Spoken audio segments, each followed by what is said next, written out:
Hello everyone, welcome back to Reaction World.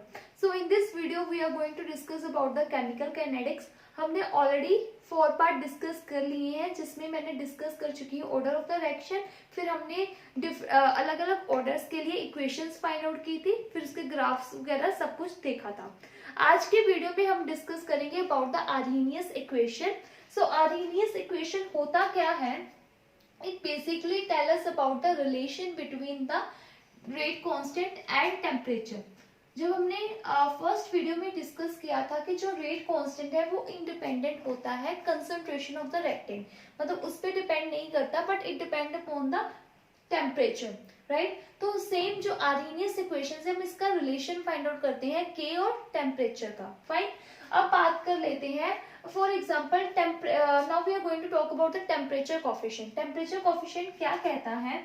So if we have a K rate constant, so always try to denote it with the small k, right? So we have a small k at temperature, for example 50, and we have a k at 40. It will always the constant and which is called temperature coefficient. So इसको हम बोलते हैं temperature coefficient. Okay. यहाँ से फिर हमें एक equation मिलती है which on that equation कुछ कई बार क्वेश्चन भी पूछा जाता है, नेट में आया हुआ है. तो 5 delta T by 10. Okay. So where delta T is a change in temperature in दोनों के रेट कांस्टेंट पे. ठीक है. तो K2 by K1 है at temperature T1. We can say simply say this is at temperature T2, this is at T1 and delta T is a difference between these two temperature. और ये वाला जो है वो क्या है? टेम्परेचर कोफिशिएंट, जिसकी वैल्यू क्या होती है? K by 50 by K by 45. Okay. So ये वाली इक्वेशंस के बेस पे क्वेश्चन भी पूछे जाते हैं. अब हम ड्राइव करते हैं आर्हेनियस इक्वेशन. उसके लिए हम ड्राइव करेंगे वेंट ऑफ इक्वेशन से. आर्हेनियस इक्वेशन हम ड्राइव करने वाले हैं. हम सीधा भी यूज कर सकते हैं आर्हेनियस इक्वेशन, लेकिन थिंग इज दैट कि यहाँ पे जो आर्हेनियस इक्वेशन है उस पे यहाँ पे नेट दिसंबर 2015 पे क्वेश्चन आया था जो वेंट ऑफ इक्वेशन से ही सॉल्व होना था. Okay. So I am going to write a van't Hoff equation. वहां से हम आर्हेनियस इक्वेशन ड्राइव करेंगे. Van't Hoff equation. So van't Hoff equation जो होती है वो क्या होती है? D by D T. Okay. पहले हम देखेंगे हमारे पास ए से बी हमें प्रोडक्ट मिल रहा है सी एंड डी, राइट. इसकी एक्टिवेशन एनर्जी है EA1 फॉरवर्ड होने के लिए, लेकिन बैकवर्ड रिएक्शन की एक्टिवेशन एनर्जी है EA2. ओके. सो इसका जो ये क्या है? Given by KF forward reaction, rate constant of forward reaction and rate constant of backward reaction. And always take in mind that जो इक्विलिब्रियम कांस्टेंट होता है वो क्या होता है? Rate of forward reaction upon rate of backward reaction. Okay. ये होता है इक्विलिब्रियम कांस्टेंट. फाइन. अब हम लिखते हैं van't Hoff equation. Van't Hoff equation क्या कहते हैं? D by D T ln k. k क्या है? Equilibrium constant is equal to EA delta EA by RT square. Okay. So delta EA by RT square. So this can be written as ln k, जो k equilibrium है वो क्या होता है? Rate constant of forward reaction upon rate constant of backward reaction. So ln k forward by k backward is equal to delta EA by RT square. Fine. और log की property होती है बहुत इंपॉर्टेंट, मैंने इतनी वाली वीडियोस में बता दी है. आई थिंक आपको ln x by ln y, right. अब d by D T ln KF minus KB ऐसे लिख सकते हैं ना. और डेल्टा E को क्या लिख सकते हैं? इसको खोल के लिखें तो EA2 by RT square minus EA1 by RT square, right. Like this we can write. Okay. Now d by T at T T ln KF minus d by D T ln KB is equal to ET RT square minus EA 1RT square. Fine. By using the trivial solution, so we can compare this thing. We can say कि d by dt ln kf is equal to EA by RT square. ठीक है, ये हम by using the trivial solution. We can say d by dt ln kf is equal to EA by RT square. Right. अब हम इसको करेंगे solve. ये वाला इंपॉर्टेंट है इक्वेशन. ठीक है, ये क्वेश्चंस में यूज होती है.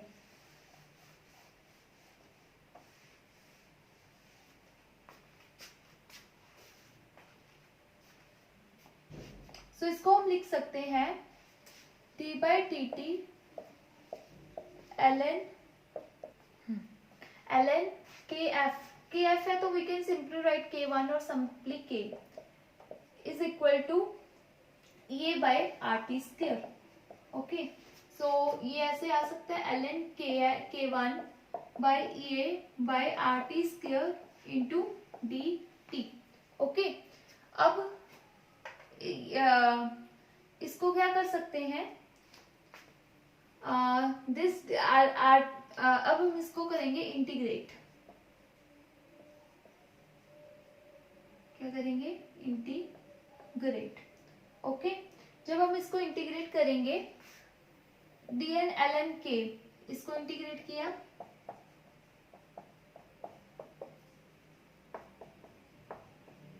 और इसको भी इंटीग्रेट करेंगे. फाइन. जब हम इसको इंटीग्रेट करेंगे तो ये डिफरेंशिएशन से इंटीग्रेशन कट जाएगी और यहाँ पे आ जाएगा ln k1 और यहाँ पे आ जाएगा EA बाय RT और इसको हम डिफरेंशिएट करेंगे t के साथ. यहाँ पे बड़ा T आना है, सभी जगह बड़ा T कर दो. ओके, तो ये आ जाएगा.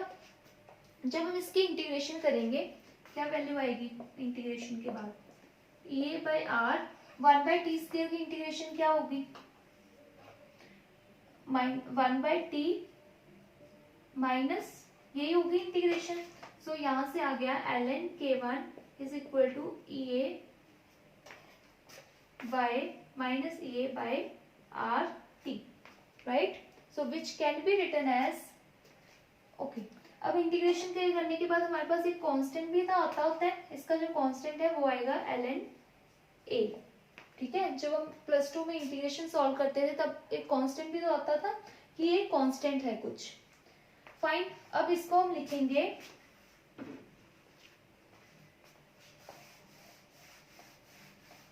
ये आ गया हमारे पास ये वाली इक्वेशन. तो ये ln को उधर ले जाते हैं, k1 minus ln a is equal to minus EA by RT. Okay, so ln की प्रॉपर्टी होती है, मैं नहीं बताने वाली, y माइनस एक्स. इसको लिख सकते हैं k1 by a is equal to minus EA by RT.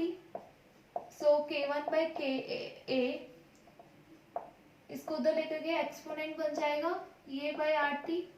Okay, so k1 और k is equal to AE minus EA by RT. ठीक है, ये वाली इक्वेशन जो कि हम प्लस 2 में भी पढ़ते आ रहे हैं, तो ये ऐसे ड्राइव हुई है फ्रॉम वेंट ऑफ इक्वेशन. तो फर्स्टली इंपॉर्टेंट थिंग ये है कि आपको कोई भी डेरिवेशन याद रखने की जरूरत नहीं है. You should know the final result and the starting वाली वेंट ऑफ इक्वेशन, जिससे क्वेश्चन जो है पूछ लिए जाते हैं. ठीक है, पर ये वाला इंपॉर्टेंट है, ये वाला रिलेशन. और इस साल गेट 2020 में इस पे क्वेश्चन आया था. बड़ा सिंपल सा क्वेश्चन था, आपको 2 वैल्यूज दी हुई थी. ठीक है, अब इससे हम कुछ इंपॉर्टेंट रिजल्ट जो है वो निकालेंगे ये वाली इक्वेशन से.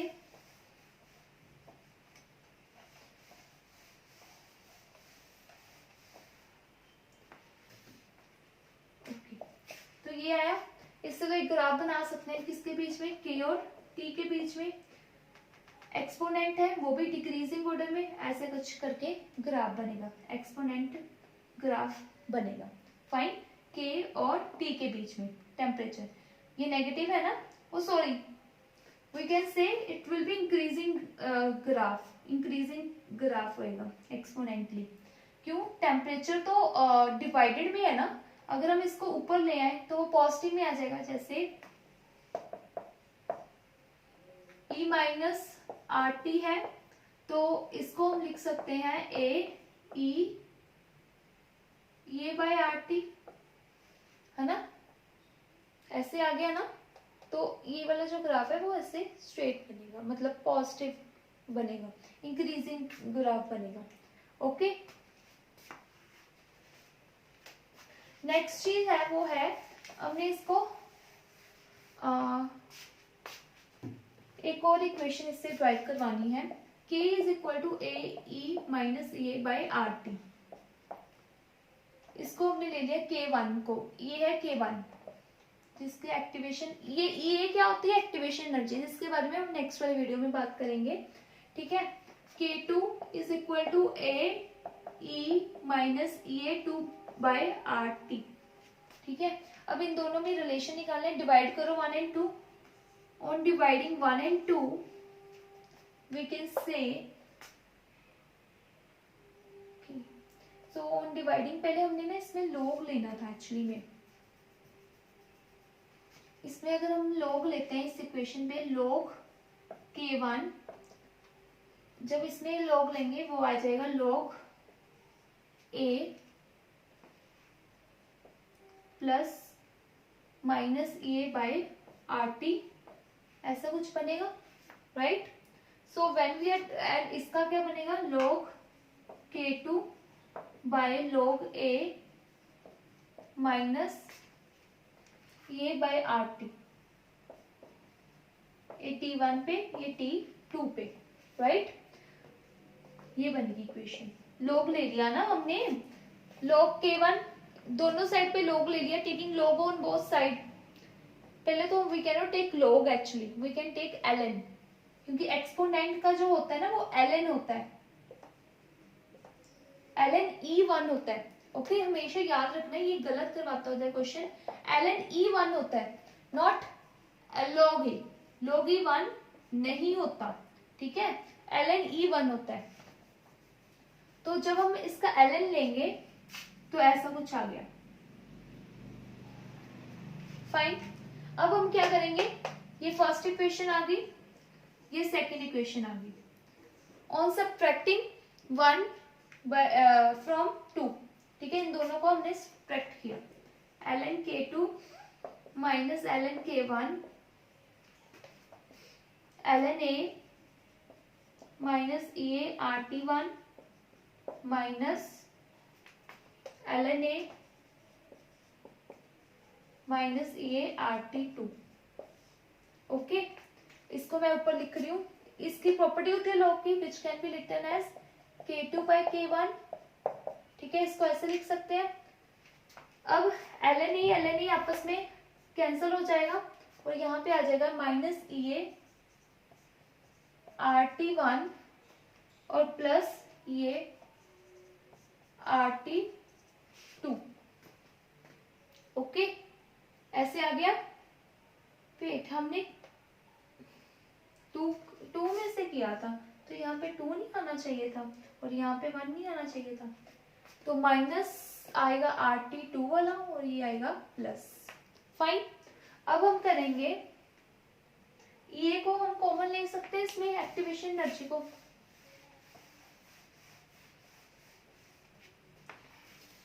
एक्टिवेशन एनर्जी को कॉमन ले सकते हैं ना।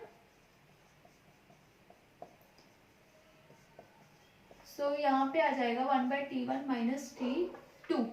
ठीक है, अगर हमने इसको लॉग की फॉर्म में चेंज करना है, इसको अगर हमने लॉग की फॉर्म में चेंज करना है तो K2 बाय K1 ये 2.303। ओके, तो ln को हम चेंज कर सकते हैं लॉग में, कैसे होता है, ln is equal to 2.303 log, fine. तो अगर जब इसको हम चेंज करेंगे तो 2.303 मैंने इधर ले आई और 1/T1 माइनस T2। तो ये भी काफी इंपॉर्टेंट इक्वेशन है, इस क्वेश्चन इक्वेशन पे बेस पे भी क्वेश्चंस पूछे जाते हैं।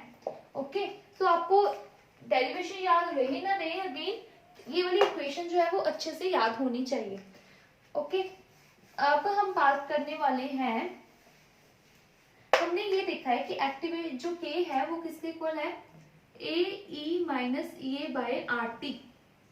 ओके, तो EA बाय RT की यूनिट, ये यूनिट लेस होता है, क्या होता है, यूनिट लेस, ये इसके यूनिट RT के साथ कट हो जाते हैं, तो मतलब K is equal to A।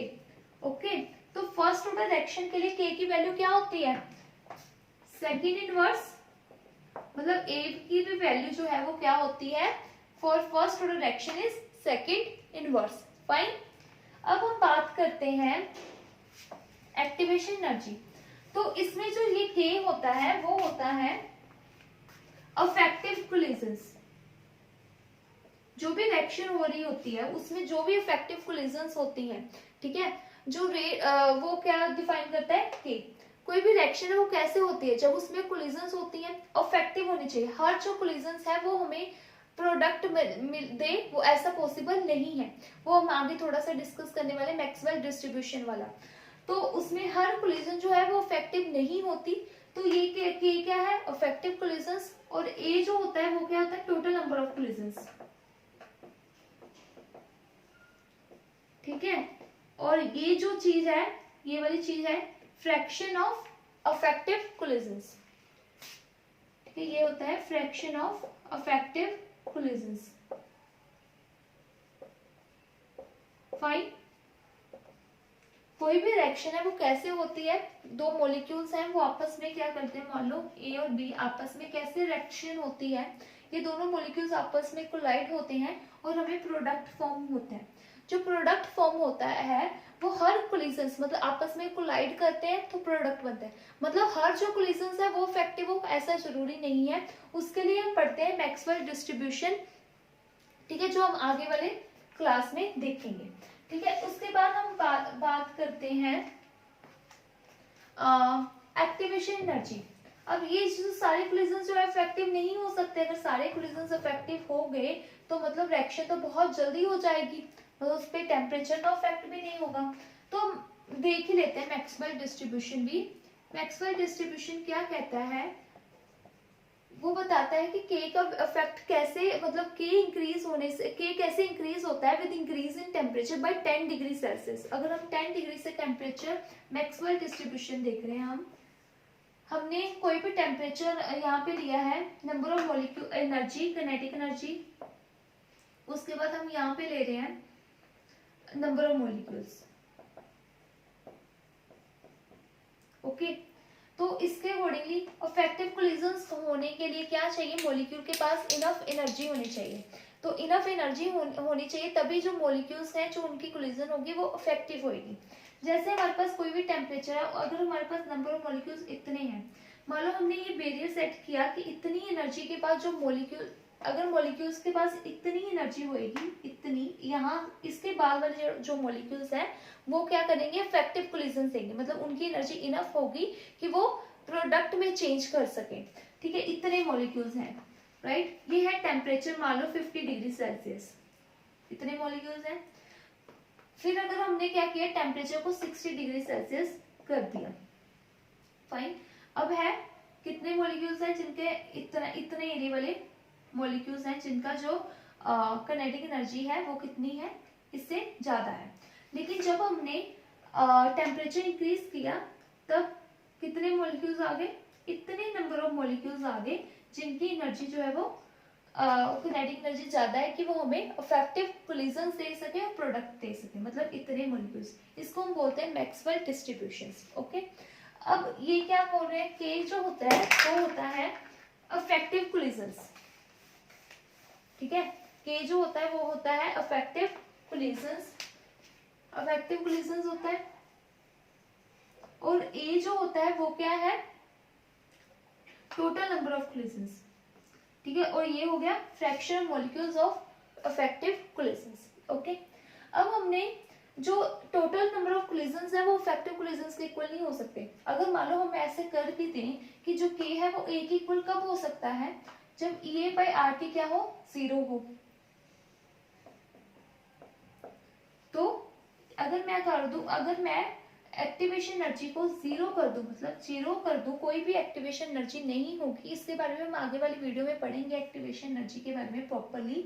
अगर मान लो मैं एक्टिवेशन एनर्जी जीरो कर दूं तो उस केस में क्या होगा कि जो सारी जो मॉलिक्यूल्स हैं वो सारी जो कोलिजन्स होंगी वो क्या होंगी, इफेक्टिव होंगी, और के जो है वो किसके इक्वल होगा, ए के इक्वल होएगा। मतलब सारी ही कोलिजन्स इफेक्टिव होगी, क्योंकि इस केस में एक्टिवेशन एनर्जी ही नहीं है, मतलब उनको कोई भी एनर्जी चाहिए, मतलब एक मिनिमम एनर्जी चाहिए ही नहीं कि वो प्रोडक्ट में चेंज हो सके। ठीक है, तो वैसा भी पॉसिबल नहीं है कि एक्टिवेशन एनर्जी ही जीरो होगा। अब अगर मैं बात करूं, एक तो ये केस हो गया कि मैंने, ये भी पॉसिबल नहीं है केस वन कि जिसमें मैं ईए को जीरो कर दूं, राइट। सेकंड केस हो सकता है, सेकंड होता है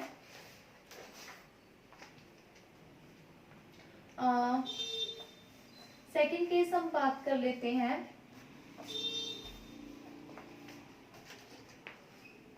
एक्टिवेशन एनर्जी को मैंने नेगेटिव कर दिया।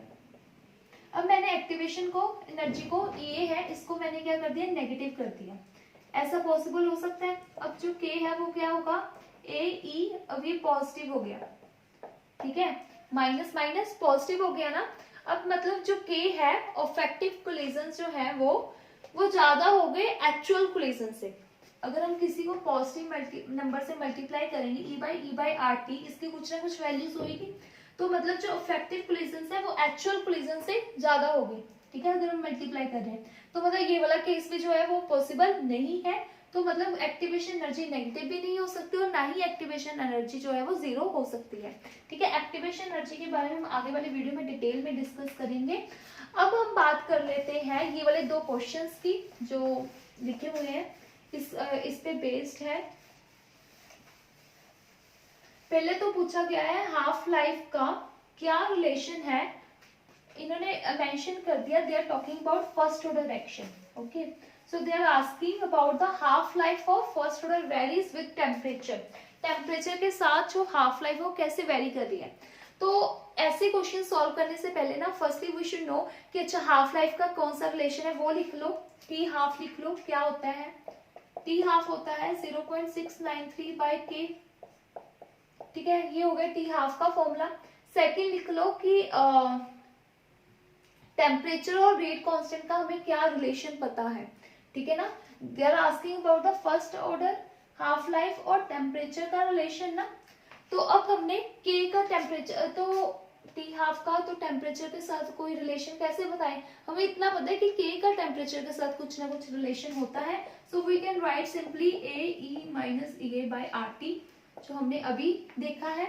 सो T half is equal to 0.693 by K जो है वो क्या आ गया, A E minus E A by R T, right.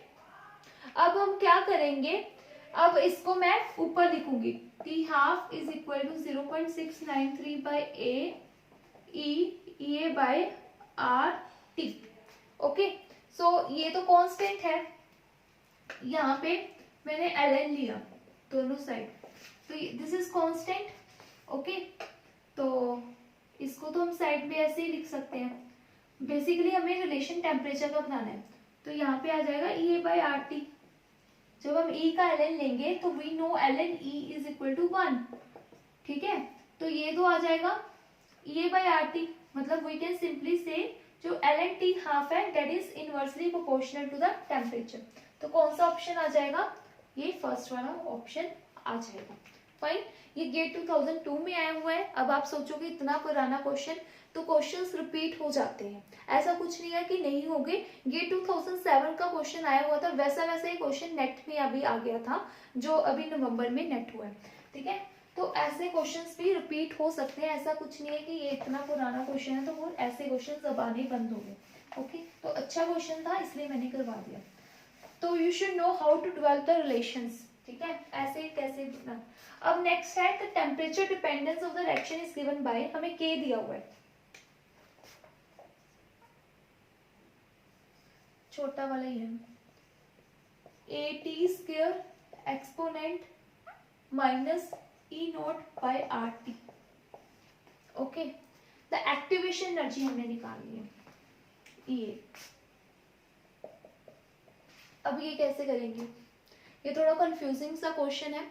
इसका हमें वेंट ऑफ इक्वेशन यूज करनी पड़ेगी, जिसके accordingly D by D T L N K is equal to E A by R T square है।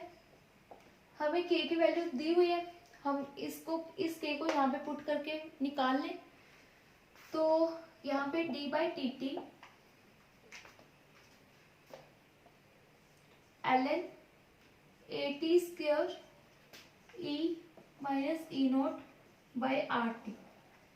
ओके, इसको हम solve करते हैं पूरे को। अगर मैं एल एन ए इसको मैं अगर सॉल्व करूँ तो I can write L N A plus 2 L N T minus E note by R T, ऐसे लिख सकती हूँ। अब मैं इसका अगर टेम्परेचर के साथ डिफरेंशिएशन करेंगे, ये क्या है, कांस्टेंट। किसी भी डिफरेंशिएशन कांस्टेंट के साथ वो हमेशा क्या होता है, जीरो होता है। ओके, तो ये तो जीरो हो गया। अब इसका डिफरेंशिएशन किया मैंने डी बाई डी टी का डिफरेंशिएशन किया 2 एल एन टी से, इसका क्या आएगा 2 एल एन टी का क्या होता है 1 बाई टी, तो 2 बाई टी आ जाएगा इस चीज का डिफरेंशिएशन। माइनस अब इसका डिफरेंशिएट करेंगे D by D T minus E note by R T, तो minus E note by R तो ऐसे बाहर रहेगा, और 1 बाई टी का डिफरेंशिएशन क्या होता है, इसका डिफरेंशिएशन होता है माइनस टी स्क्वायर। ठीक है, ये होता है इसका डिफरेंशिएशन। तो 1 बाई टी का डिफरेंशिएशन होता है minus 1 by T square, which can be written as minus minus plus हो गया ना, E naught R by T square, ये आ गया। इसको हमने सॉल्व किया तो वी गेट दिस थिंग। अब हमें पता है कि this whole term is equal to, ये वाली चीज पता है, is equal to A by R T से। हमने इसको सॉल्व किया, ये हमारे पास ये आया है, तो ये किसके इक्वल होगा, ए बाई आर टी स्क्वायर। हमें क्या पूछा गया है, एक्टिवेशन एनर्जी पूछी गई है। आर टी स्क्वायर कॉमन लिया, एलसीएम लिया, कैसे आएगा, आर टी आएगा, 2 आर टी आ गया ऊपर, plus E naught is equal to A. So by comparing we can say A जो है वो किसके इक्वल है, E naught plus 2 R T. Okay, तो ऐसे हम निकाल सकते हैं। तो इसी वजह से मुझे वेंट ऑफ इक्वेशन करवानी पड़ी, क्योंकि क्वेश्चन जो है पूछ लिए जाते हैं, तो ऐसे ही हम इस क्वेश्चन को निकाल सकते हैं। ठीक है, so this is all about today's video. Thank you very much.